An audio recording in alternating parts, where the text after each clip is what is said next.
come on, serious suggestions, please. I'm not trying to write a thriller here.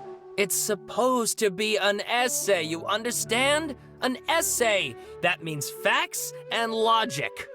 Well, if it's facts and logic you're after, you shot yourself in the foot with your choice of research topic, didn't you? The Tatara Suna mystery. When so much remains unexplained, there's little to be objective about. Unless, of course, you restrict yourself to textual criticism. Yeah, well, this is my teacher's area of research. I can't change that. But it's fascinating enough without having to sensationalize it, don't you think? The strange location, the missing details, a mysterious person. I want to write my essay on something interesting, and I'm interested in getting to the bottom of all this. That's the only reason I came to you. Yes, you came to me. So all the more reason to take my advice.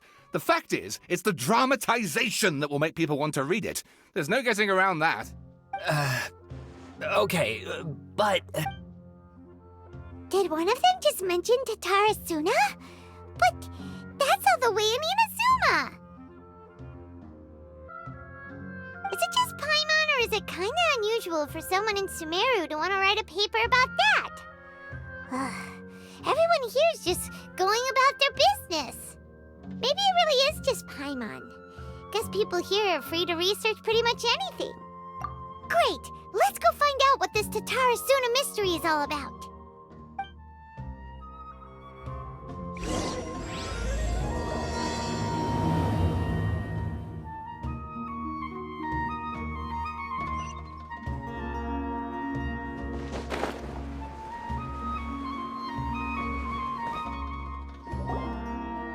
All right, I guess I'll go with my textual criticism and your editorial direction for the first draft.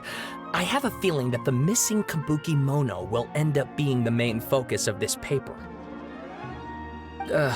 If only we knew where to find that traveler. From what they say about her, this seems like the kind of thing she'd know about. Oh, you're the traveler, you say? Hey, what's with that face? Don't believe us? No, of course I believe you.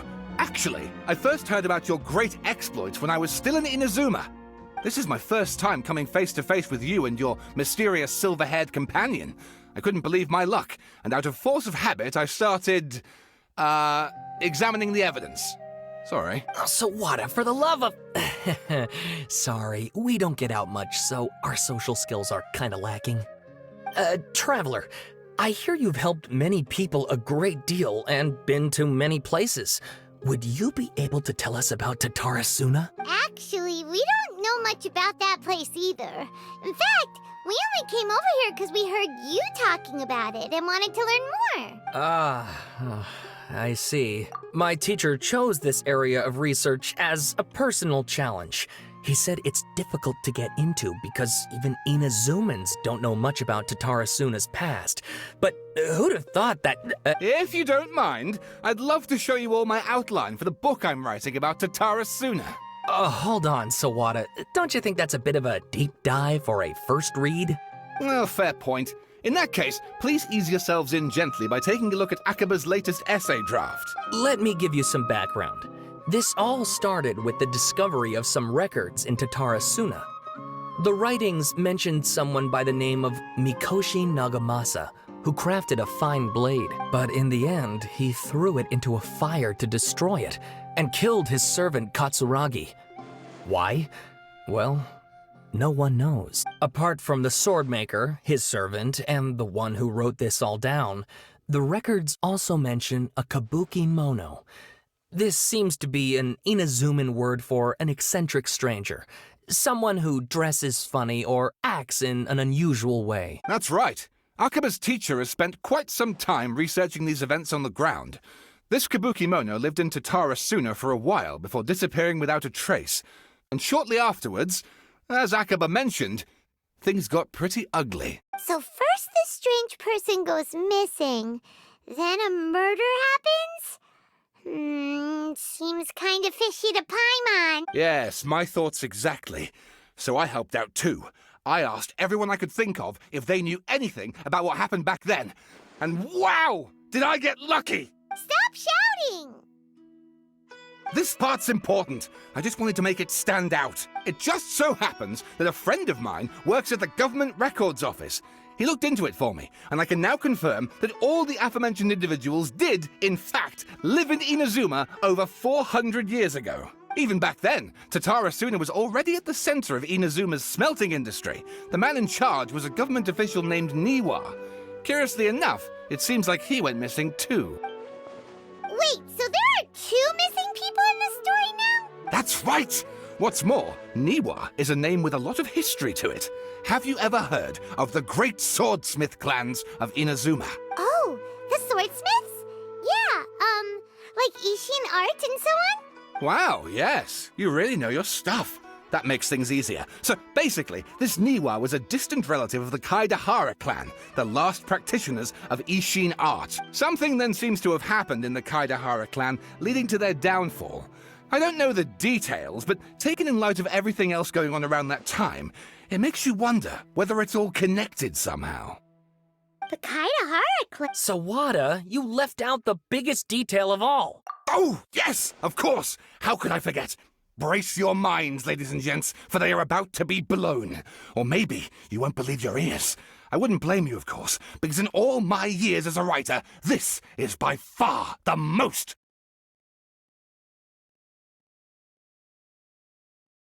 Get to the point, for Pete's sake. According to information acquired by Akaba's teacher, the Kabukimono was not a human, but a puppet. A puppet?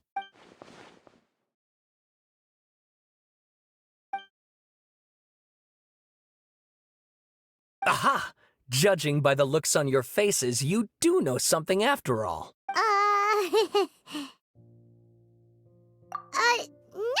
Paimon just meant, how creepy. The way you described it makes it sound like a ghost story. I agree, it does.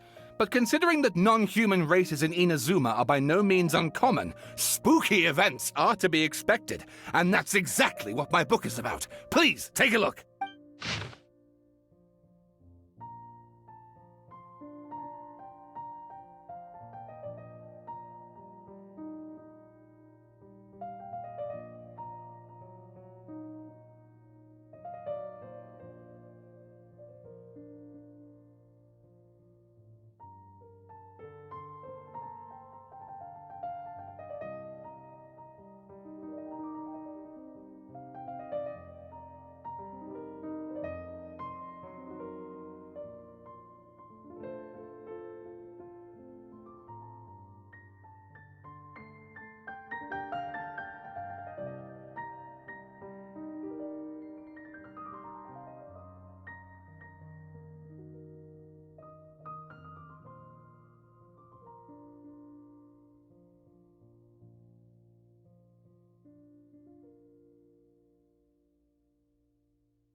Oh, and please read my essay draft as well.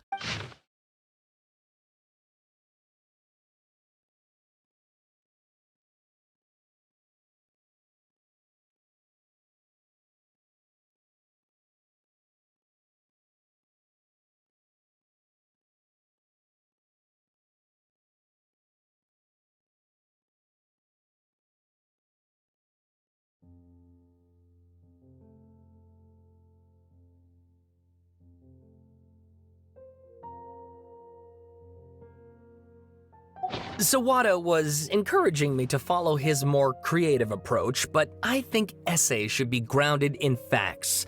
How about if I plug the holes in Sawada's narrative with political intrigue? Like, I could put a turf war between rival factions at the center of the whole series of events. Wait, you're allowed to just make stuff up?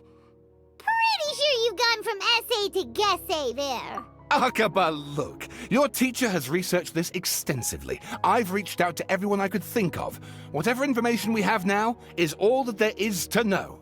This is as much detail as you're ever going to get. Besides, if there really was a political power struggle going on at anything like the level you seem to be suggesting, what hope would we ever have of finding out the truth? Good point. Okay, back to the drawing board, I guess. Give me some time. I need to find a new angle on this. We have some other stuff to do, so we'll have to say goodbye for now. Good luck with your essay! All right, thank you. If you find out any more info about all this, please do let me know. Thanks so much.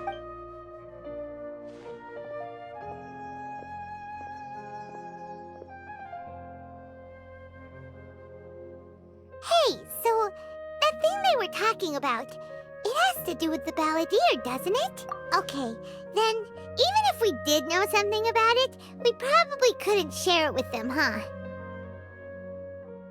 After all, we kicked his butt and got him locked up. Information about people like that is usually super confidential, isn't it? If you ask Paimon, Akaba should just pick a different topic. There must be as many essay topics as there are trees in the forest. There's no point in...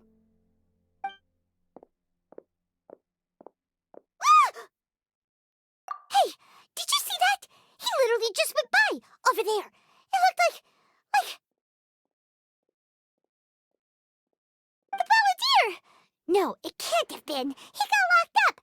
Oh, quick, let's catch up and see.